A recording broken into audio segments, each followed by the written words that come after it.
Noël encore, on repart en Alsace malgré tout ce qui se passe. Les marchés de Noël alsaciens sont toujours aussi beaux. On a vu dans ce journal ceux de Colmar, ceux de Strasbourg. Mais il y a des marchés très conviviaux, absolument magnifiques dans des villes plus petites.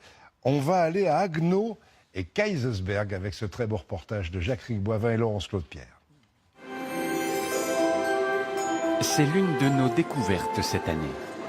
Le marché de Noël de Haguenau permet d'entrer à pas feutrés dans la période de l'Avent.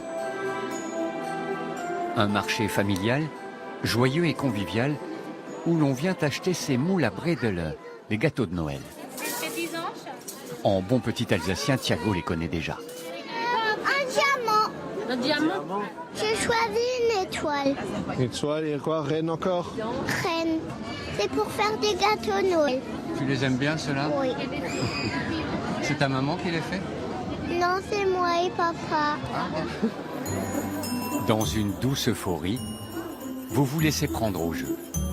Cette lumière et cette ambiance vous font forcément retomber en enfance.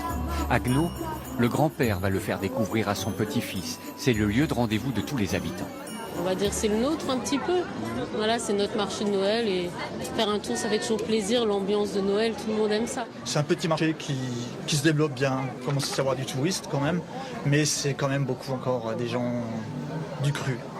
Nous l'avons baptisé la famille Bonnet. C'est leur première visite sur le marché cette année, pas forcément pour acheter, plutôt pour partager. C'est féerique. Et la magie de Noël, c'est beau. Et si on peut la transmettre aux enfants. Moi, j'aime bien. Je trouve c'est joli. Il y a plein de monde et on retrouve plein de gens aussi qu'on connaît.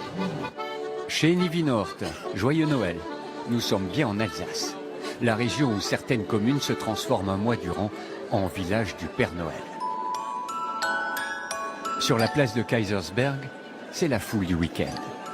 Son marché s'appuie sur une recette à l'épreuve du temps, celle de l'authenticité.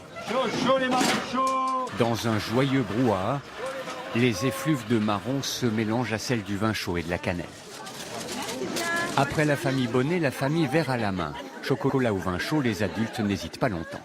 C'est la seule époque où on boit du vin chaud. À part ça, bon, le reste de l'année, on n'en boit pas. Mais là, voilà, c'est la tradition.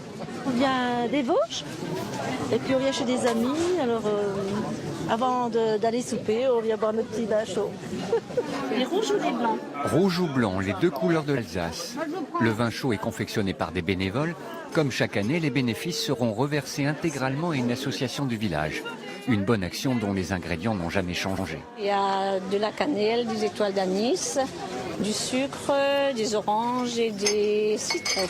Ce qui fait le charme de Kaysersberg, ce sont ces milliers de décorations qui enchantent les promeneurs et le forcent à sans cesse lever les yeux. Au pied de l'église, c'est le marché des artisans. Ils sont une trentaine seulement, sélectionnés pour la qualité de leur réalisation.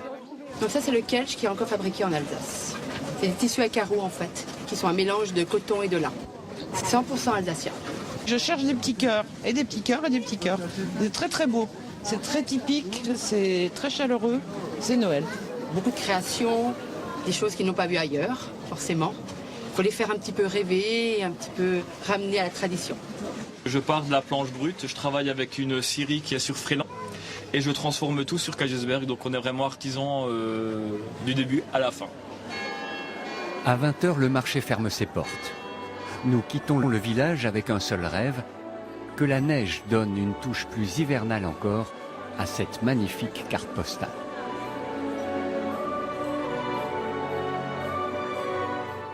Va-t-elle arriver la neige? On n'en sait rien. En tout cas, merci à Jacques Boivin et Laurence Claude-Pierre qui aiment tant leur région de nous la raconter. Et aussi joliment, la bourse.